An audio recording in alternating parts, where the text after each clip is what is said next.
Hey, this is a repairability attempt for Miss Delanger Parks. As you can see here, we've got a one damaged shingle. I'm going to mark it in chalk just so we can see it a little easier. Here you can see the tools that I'll be using. Wonder bar, aka flat bar, it's regular framer's hammer, precision nail puller for those hard to get nails, and a roof snake to help me install. As you can see here, have a new shingle on standby. So what I want to do first is just make sure that this is the correct dimension shingle, which it is. And then just looking at the shingle, I can see that there's a break here. So that's a natural break in the shingle. For the adjuster watching, I'm gonna go ahead and outline the box on the area of repairability right here.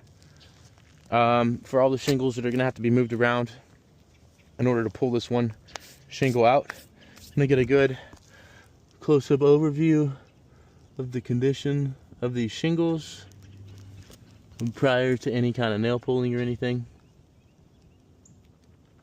I will say I am recording with a GoPro style, but it is hooked to my phone, so apologies in advance. It only records in 3-minute clips.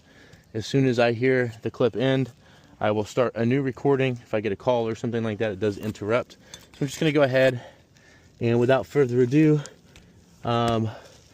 loosen up the shingle directly in line, the other two tabs directly in line with this one shingle, so it is the same shingle. It'd be confusing there. All right, and then the shingles directly above. Go ahead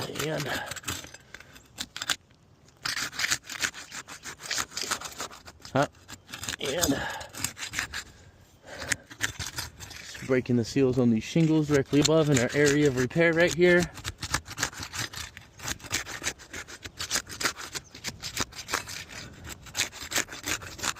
All right, so now I just want to identify where these shingles are at. So now I just want to identify where these nails are at. First thing I wanted to point out to the adjuster watching is right here, there's a lot of mat transfer. It seemed like there's a lot of resistance on some of these shingles coming up, and you can see underneath a good bit of them where there's a good bit of mat transfer there. We'll identify some more of that here in a second, but what I want to do is just go ahead and work these nails out right here in the shingle itself in its first course.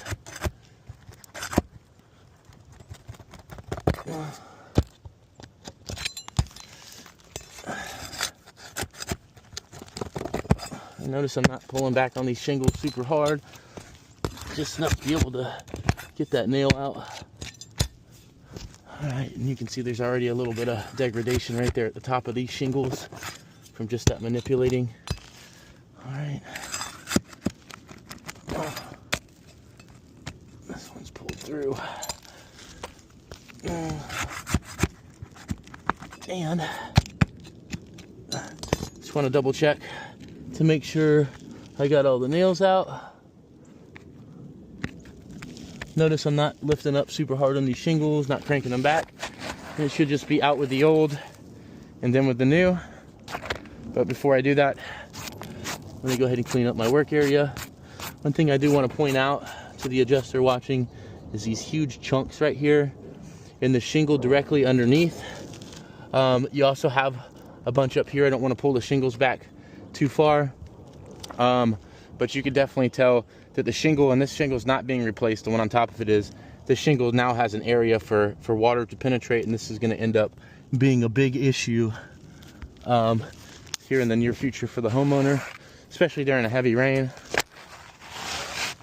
And we're going to put that new shingle in, and I'm just going to go grab my roof snake and hammer.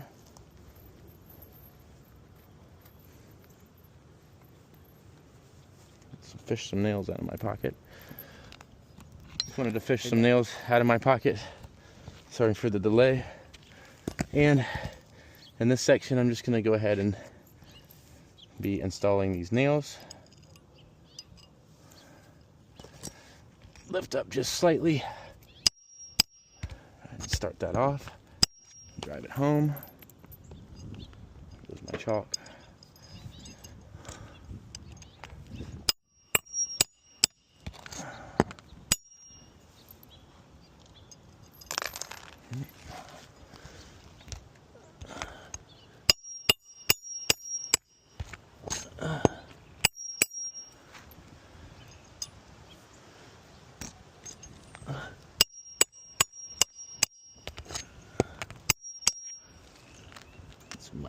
nails. Just dropped. And we're just installing everywhere we pulled the nail out. We're putting a nail back in. Hammer that home.